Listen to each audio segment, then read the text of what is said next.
Hi guys! Welcome back once again. Advice for today's is, ang lumalapit sa ating Diyos, anak, ay hindi na muling mauuhaw. Ganito po yan eh. Kapag lumalapit po tayo sa ating Diyos, anak na si Jesus Christ, ay tsak na tsak ang ating kaligtasan, at tsak na tsak ang ating kaginhawahan at kasiyahan. Kasi po, bakit po? Naliligtas tayo. Once isa kang taong mabuting tao, at hindi gumagawa ng anumang masama sa kapwa-tao mo, hindi ka nag-iisip ng ikakasama ng kapwa-tao mo, puro lang kabutihan, ay tsak na tsak, ligtas ka sa apoy ng impyerno na hindi namamatay ang apoy at ang mga uod hindi namamatay.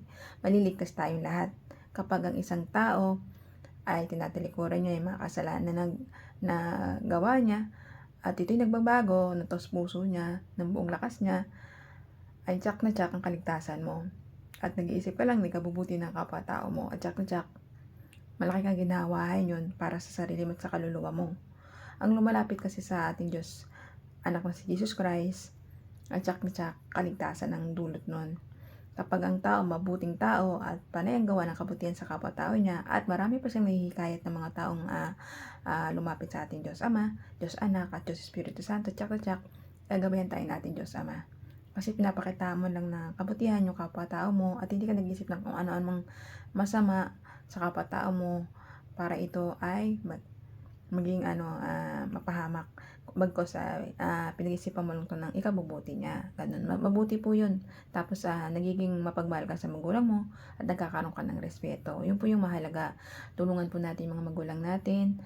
Mahalin po natin sila. Respetuhin po natin sila. At higit sa lahat, respetuhin natin yung kapwa-tao natin.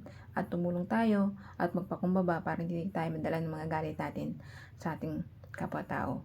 Once kasi ang isang tao marunong magpakumbaba, tumulong, hindi nag-iisip ng masama sa kapwa-tao niya, puro lang kabutihan ang iniisip nito, at nagiging madasalin ka, nagiging makadiyos ka para sa kapwa-tao mo, at lalong-lalo na sa mata natin Diyos Ama, tsak na tsak ang kaligtasan mo.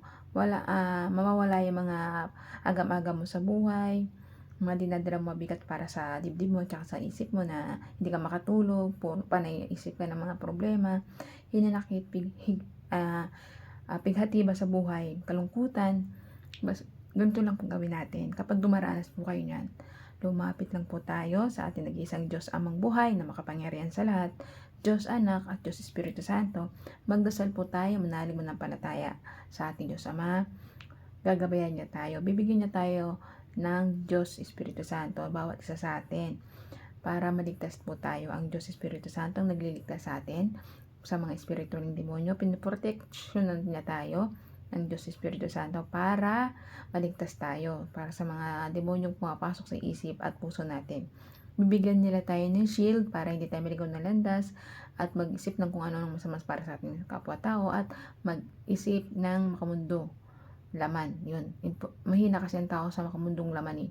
Pag iniisip na nila makamundong laman o sex, yan, nadadala na sila, nakakalimot na sila magdasal sa ating mahal na Panginoon. Huwag na silang gumawa o mag-isip sa kapwa-tao nila ng ganon.